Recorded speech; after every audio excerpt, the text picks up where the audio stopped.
오늘은 2000년 전 이 땅에 오신 아기 예수의 탄생을 축하하는 성탄절이고, 또한 2022년 마지막 주일을 보내는 송년주일이기도 합니다. 예배에 참석해서 함께 하나님을 예배하고 말씀을 듣는 우리 모두 위에 하나님의 크신 은혜와 사랑이, 예수 그리스도의 평화와 평강이 넘치시기를 주님의 이름으로 축원합니다. 성경 어디에도 예수님의 탄생일은 찾아볼 수 없습니다. 저는 1962년 12월 25일이 제 주민등록 생일입니다. 그러니까 오늘이 생일인 셈이죠. 그런데 60년을 살면서 단 한 번도 오늘을 생일로 지켜본 적이 없어요. 왜냐하면 음력이라고 하는 것이 있어서 음력 10월 17일을 지금까지 생일로 늘 지켜왔기 때문입니다. 오늘 이 시대를 살아가는 우리들도 생일을 조사해 보면, 특히 일제강점기, 6.25 한국전쟁, 힘들고 어려웠던 시절들에 태어나신 분들의 생일을 보면 심하면 3살, 4살까지 생일이 차이가 납니다. 왜냐하면 태어난 아기들이 워낙 많이 죽기도 했고, 또 이런저런 이유로 해서 생일 출생신고를 늦게 했기 때문입니다.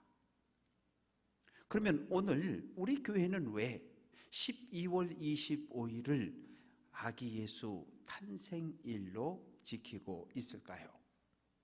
주후 354년에 출판된 필로칼로스의 연대기라고 하는 이 책을 보면 주후 336년 예수님의 탄생일을 처음으로 12월 25일로 정했다라고 말합니다. 그럴 수밖에 없었어요. 왜냐하면 네로 황제부터 시작해서 300년 가까운 긴 시간 동안 로마 제국은 교회를 계속해서 탄압하고 박해했기 때문에 예수님 탄생하셨다라고 나가서 외칠 수도, 축하하는 축제의 시간을 가질 수도 없었습니다. 그러다가 주후 313년 콘스탄틴 황제가 기독교는 나쁜 종교가 아니야, 로마 사람들이 믿어도 되는 종교 가운데 하나로 인정을 해 주었어요. 이제 이때부터 교회는 더 이상 박해와 탄압을 받지 않았습니다. 그래서 그 이후에 아기 예수의 탄생을 축하하며 기념하기 시작을 했습니다. 그러면 왜 하필이면 12월 25일이었을까? 애국, 로마, 많은 나라들이 태양신을 섬겼어요. 태양은 빛의 원천이기 때문에 이 태양신을 믿었는데, 로마 사람들도 태양신 미트라라고 하는 이 미트라 신을 믿었는데, 12월 25일은 태양신 미트라의 생일입니다. 지난 주간에 동지가 있었죠. 밤의 길이가 가장 긴. 동지는 밤 시간이 가장 깁니다. 동지가 지나면서 밤은 점점 짧아지고 낮은 조금씩 길어지고, 추운 겨울이 지나가고 따뜻한 봄으로 점점점 나아갑니다. 그래서 미트라, 태양신의 탄생일인 12월 25일을 교회가 가져온 거예요. 미트라가 태양신이 아니라 의로운 태양이신 예수 그리스도가 진정한 하나님이다. 그래서 태양신 미트라의 생일로 지켰던 12월 25일을 교회가 가져왔어요. 그래서 오늘부터 12월 25일은 예수 그리스도의 탄생일로 기념하겠다. 이렇게 해서 교회는 지난 1700년 가까운 시간 동안 12월 25일을 예수님 탄생일로 지켜오고 있습니다. 새해가 되면 많은 사람들이 동해로 달려갑니다. 또 이른 새벽에 일어나서 산꼭대기로 올라가요. 왜 그렇습니까? 2023년 첫날에 떠오르는 태양을 보기 위함입니다. 주 392년에 로마 51대 황제였던 데오도시우스 황제는 기독교를 로마의 국교로 선포합니다. 오늘부터 모든 로마 시민은 그전에는 7가지 신 가운데 하나를 믿으면 됐던 거예요. 그런데 데오도시우스 황제가 기독교를 로마의 국교로 선포하면서 오늘부터 로마 시민은 모두 기독교 하나만, 하나님 한 분만 믿어야 되는 그런 나라로 선포를 합니다. 그래서 오늘 우리는 12월 25일을 예수의 탄생일로 지켜오고 있습니다. 예수님이 몇 년, 몇 월, 며칠 탄생했느냐? 그 묻고 따질 이유가 없어요. 왜? 저도 몰라요. 제가 62년 12월 25일이 제 생일이기는 하지만 부모님이 출생신고를 그렇게 해놔서 내가 62년 12월 25일 생이구나 그렇게 아는 거지. 부모님들이 너는 음력 10월 17일이 네 본 생일이야 알려줬으니까 아는 거지. 몰라요. 중요한 건 제가 이 땅에 태어났다는 거예요. 그리고 오늘도 하나님의 사람으로 살아가고 있다는 거죠. 예수님이 12월 25일에 왔냐 안 왔냐 진짜냐 가짜냐 그거 가지고 논쟁할 이유가 없습니다.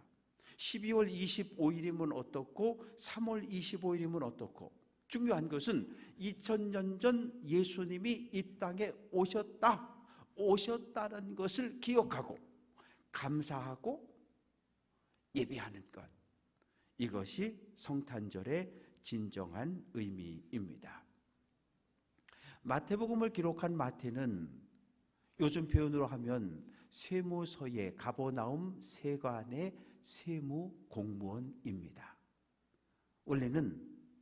원래 이름은 레위였어요. 알페오의 아들 레위였는데 레위 지파 사람입니다. 레위 지파 사람은 어디에 있어야 돼요? 예루살렘 성전에 있어야 돼요. 예루살렘 성전에서 하나님을 예배할 때 옆에서 돕고 제사장을 돕는 일이 레위인들이 하는 일인데 어쩌다가 레위인이 세무 공무원이 되었을까요? 예수님이 탄생할 때쯤 유대는 로마 황제의 식민 통치를 받았고 로마 황제는 헤롯 왕을 임명해서 유대의 왕을 삼았고 대제사장 임명권을 헤롯 가문에게 선물로 줘버립니다. 그러니 헤롯 대왕이 이 대제사장을 임명할 권한을 갖게 되면서부터 세워진 대제사장의 임기가 짧아져요. 구약 성경은 대제사장의 임기는 종신직입니다. 죽을 때까지. 제사장이 한 사람 죽어야 또 다른 대제사장을 세울 수 있는데 막 한꺼번에 한 사람, 4년 있다 또 한 사람 이런 식으로 해서 한꺼번에 대제사장이 2명이 존재하기도 했었습니다. 대제사장은 하나님 말씀대로 살지 않아요. 하나님을 두려워하지 않아요. 나를 대제사장으로 세워진 헤롯 왕의 눈치를 봅니다. 대제사장이 되는 그 순간부터 오직 목적은 하나, 많은 재물을 모으는 일이에요. 언제 대제사장 자리에서 쫓겨날지 모르니까 많은 재물을 긁어 모아서 헤롯 가문에게 계속 갖다 바치는 거예요. 그래야 대제사장을 오랫동안 지낼 수 있기 때문입니다. 백성들은 과중한 세금에 시달렸고 11조 성전세 절기헌금을 가져오지 못합니다. 그러다 보니 레위인들은 최소한 생계에 필요한 생활비도 받지 못하게 되었어요. 그래서 가족들의 생계를 위해서 성전을 떠나서 일반 직업장에 취직을 하고 그렇게 변해버리고 말았습니다. 자, 그러면 가버나움 세관에 앉아서 세금을 받고 있던 마태의 마음은 어떠했을까요? 늘 바늘방석에 앉아있는 느낌입니다. 내가 하나님의 백성인데, 내가 레위 지파인데, 내가 하나님의 성전에서 봉사해야 하는데 늘 이런 불편한 마음을 가지고 살면서 마음속에 하나의 소망이 있습니다. 메시아가 오시는 그날 나는 다시 성전으로 돌아가서 하나님을 예배하겠다고 하는. 그런데 어느 날 예수님께서 가버나움 세관에 오셨어요. 마태를 보고 마태, 너 나를 따르라 라고 말씀하실 때 예수님의 음성은 마태의 잠든 영혼을 깨우는 천둥 소리처럼 들렸어요. 그 즉시 세관에 사표를 내고 예수님의 제자가 되었습니다. 오순절에 성령을 받았어요. 그리고 땅끝까지 달려가며 복음을 전하는 증인이 됩니다. 마태는 시리아, 페르시아, 마게도냐까지 가서 복음을 전했고 마지막에 구스, 에티오피아에 가서 복음을 전하다 그곳에서 순교를 당하게 됩니다. 왜 마태복음을 기록했을까요? 마태복음은 주 80년경에 기록이 되어졌는데 그 당시까지는 예수님의 제자들도 많이 살아있었고 그리고 예수님을 만났던 많은 사람들이 살아있었어요. 벳세다 광야에서 오병이어의 기적의 현장에 있었던 김집사를 데려다가 강단에 세우면 예수님이 오셨을 때 벳세다 광야에 얼마나 많은 사람이 모였었고 예수님이 축사하시고 떡을 나눠주고 물고기를 나누어주고 배불리 먹고 얼마나 많이 남았는지 내가 증인입니다. 그러면 중간중간 저도 그 자리에 있었습니다. 그러면 모든 사람들이 아멘 아멘 하고 은혜를 받는 거예요. 회당에서 오른손이 말랐던 사람이 예수님을 만나서 치유받은 사람이 강단에 서서 예수님에 대해서 간증을 하면 모든 성도들이 아멘 아멘 하고 받아들이는 거예요. 그런데 시간이 점점점 흘러가면서 예수의 제자들은 하나둘 순교를 당하고 예수님을 직접 만났던 많은 사람들도 죽었어요. 그때 마태는 안 되겠다. 예수님의 삶의 흔적을 기록으로 남겨야지 해서 주 80년에 마태복음을 기록했는데 마태는 예수님을 이 땅에 오신 유대인의 왕으로 메시아로 소개하고 있습니다. 예수님은 유대 베들레헴에 탄생을 하셨습니다. 예루살렘 남서쪽 8km 정도 떨어진 곳인데 다윗 왕의 고향이기도 합니다. 미가서 5장 2절 베들레헴 에브라다야 너는 유다 족속 중에 작을지라도 이스라엘을 다스릴 자가 네게서 네게로 나온다 그럽니다. 이 미가 선지자의 예언을 근거로 모든 유대인들은 메시아가 오신다, 메시아가 오신다, 다윗의 후손으로 오신다, 베들레헴에서 태어난다고 믿고 있었던 거예요. 베들레헴, 벳집, 레헴, 떡입니다. 떡집, 빵집이죠. 요한복음 6장 35절 나는 같이 한번 해볼게요. 나는 생명의 떡이다. 예수님은 이 땅에 영적으로 굶주리는 많은 사람들에게 당신의 몸을 떡으로 내어주신 거예요. 생명의 떡으로 오셔서 누구든지 나를 먹고 나를 마시면 구원을 얻고 생명을 얻는다고 선언을 하셨습니다.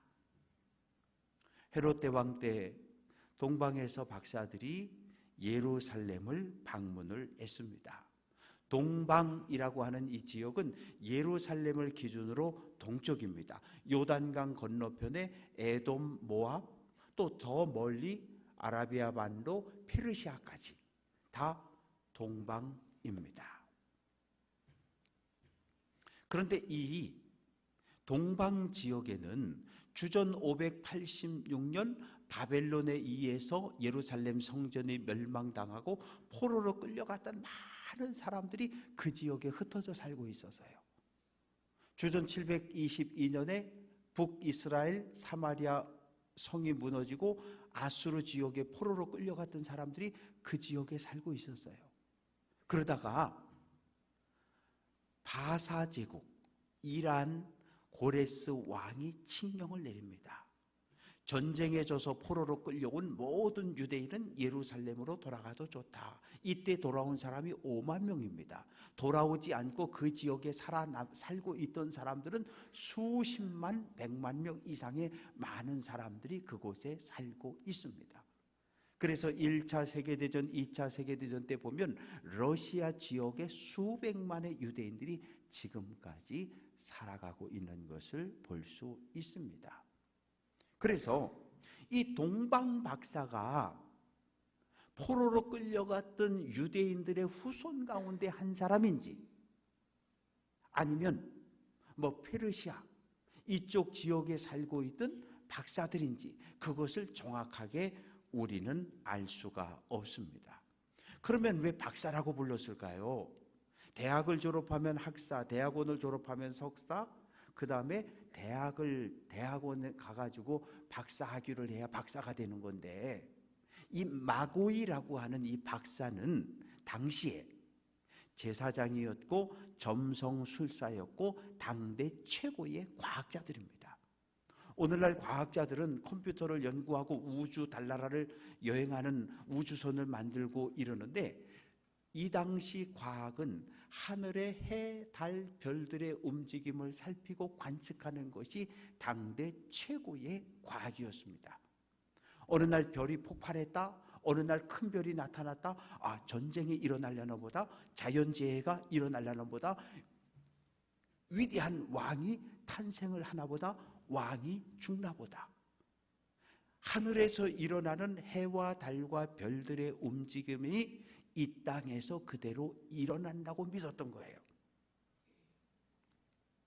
그래서 그 당시 모든 왕들은 이 박사들을 존중했어요. 왜? 혹시라도 자기의 왕권에 도전하는 사람들이 태어나지 않을까 늘 염려했고 신경을 썼기 때문입니다. 어느 날 동방의 박사들이 하늘의 별들을 연구하다가 큰 별이 하나 나타났는데, 이 별이 유대인의 왕이라고 하는 사실을 깨닫게 된 거예요. 그래서 그 별의 흐름을 따라서 계속해서 서쪽으로 왔는데, 어디까지 왔습니까? 유대 땅까지 들어온 거예요. 유대의 왕이 탄생할 거니까 당연히 유대의 수도인 예루살렘 왕궁에 가면 되겠구나. 그리고 예루살렘 왕궁에 가서 헤롯 왕에게 면담을 신청하는 겁니다. 왕이요, 유대의 왕이 탄생했는데 어디에 계십니까? 우리가 그분에게 경배하기 위해 여기까지 왔습니다. 그러자 헤롯 왕과 예루살렘이 어떻게 했을 것 같아요? 소동했다는 말은 물이 소용돌이를 치다라고 하는 의미인데, 그 말을 들은 헤롯 왕의 마음에 분노가 일어난 거예요. 분노가. 내가 왕인데, 내가 유대의 왕인데, 유대의 왕이 태어났다고, 나도 모르는 유대의 왕이 태어났다고 분노했어요. 이 당시 헤롯 왕은 나이 70입니다. 당시 남자들 평균 수명이 40세였어요. 70을 살았으니 엄청 장수한 왕입니다. 그런데 권력에 대한 탐욕이 얼마나 강했는지 몰라요. 첫째 아내였던 도리스가 낳은 안티파터를 죽입니다. 그리고 대제사장의 딸이었던 마리암네를 둘째 아내로 맞이했는데, 둘째 아내 마리암네에게 태어난 알렉산더와 아리스토블루스도 마리암네와 함께 다 죽였어요. 왜?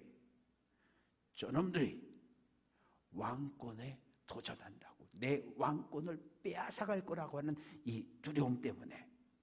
그래서 요세푸스가 쓴 고대사에 의하면 헤롯 왕은 내장이 썩어 죽었고 몸에서 벌레가 나왔고 악취와 심한 경련으로 고통을 당했다.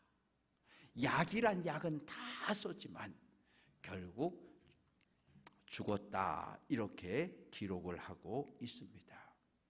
내가 유대의 왕인데, 이 왕권을 지키기 위해서 세 아들을 죽였는데 감히 나도 모르게 유대의 왕이 탄생했다고?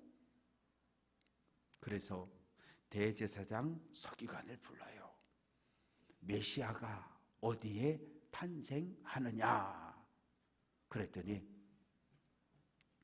성경책을 펼쳐보고 베들레헴에서 탄생합니다 라고 알려줘요.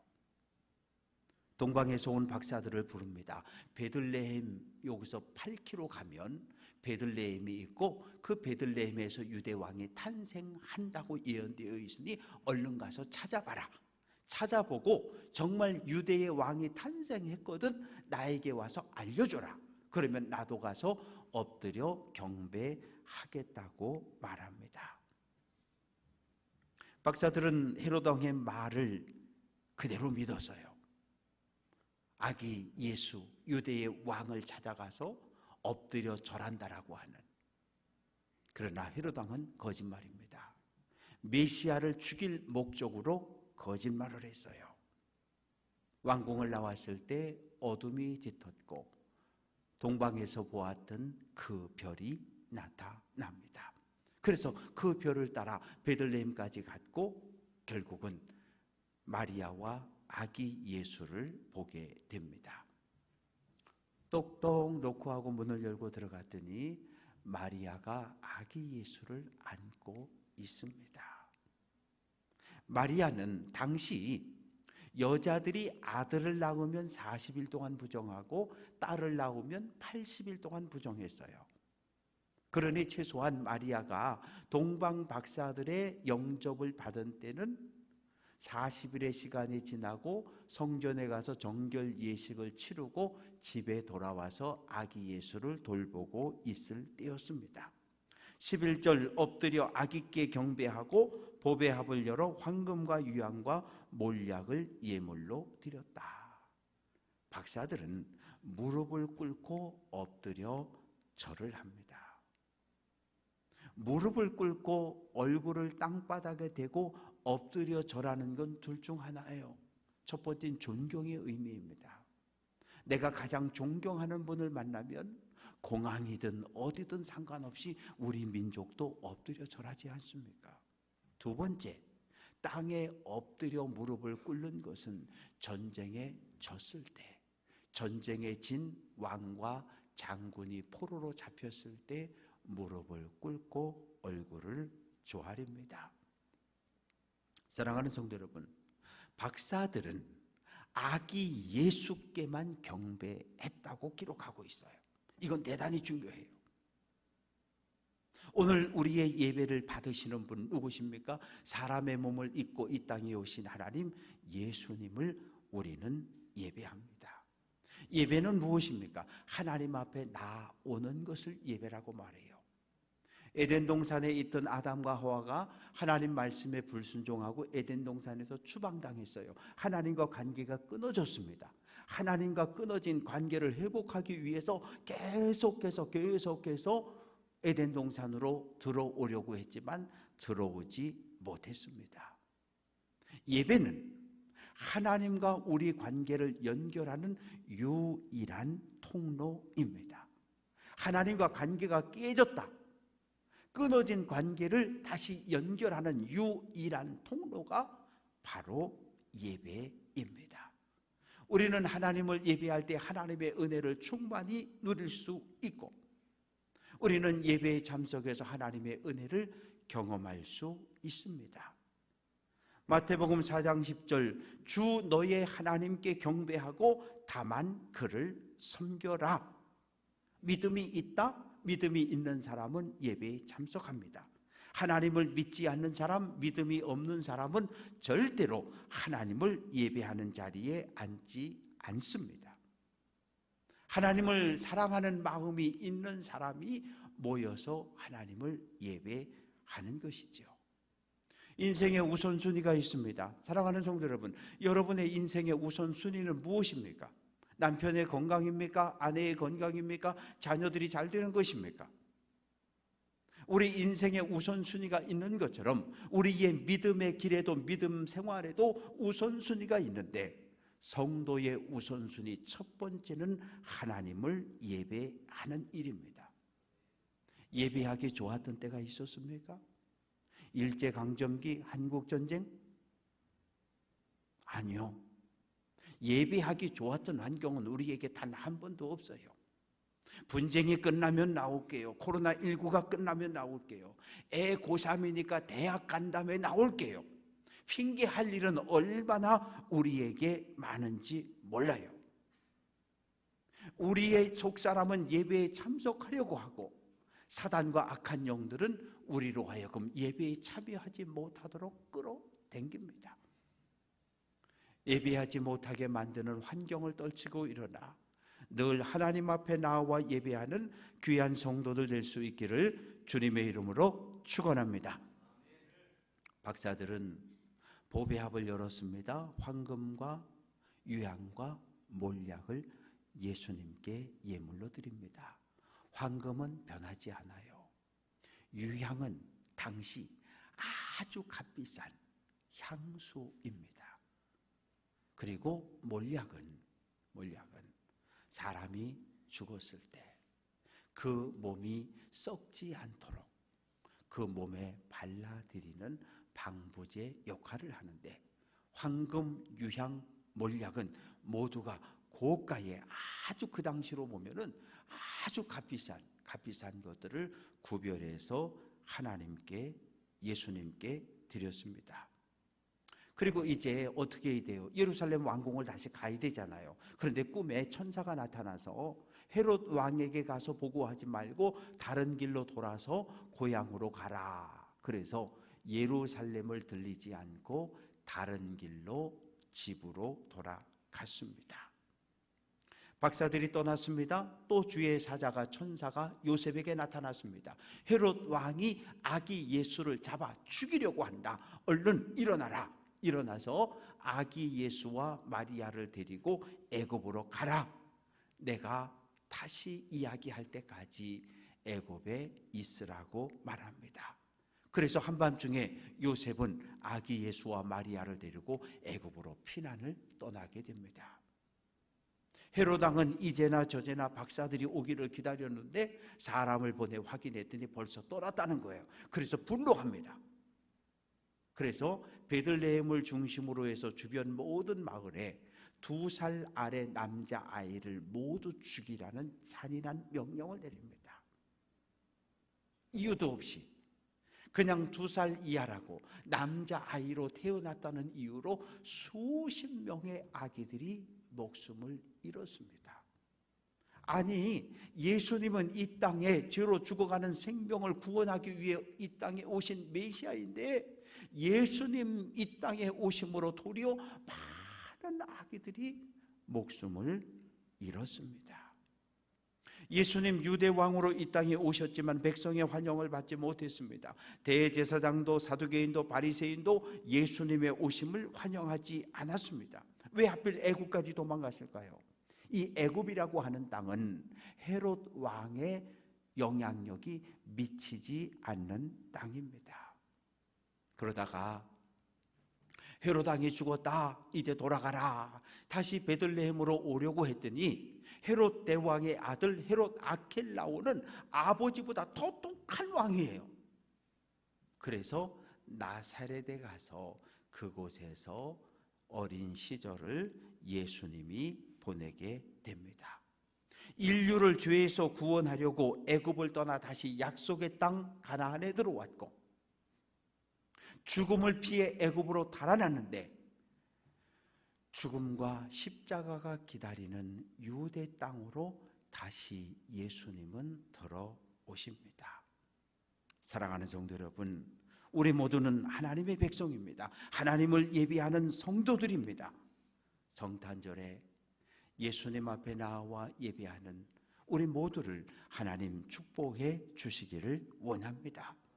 엎드려서 경배하고 두 손 들고 찬양하고 온 마음을 다해 예배하고 마음을 담은 예물을 주님께 드려야 합니다. 한 손은 뻗어 하나님을 잡고 다른 한 손은 세상으로 펼쳐야 합니다.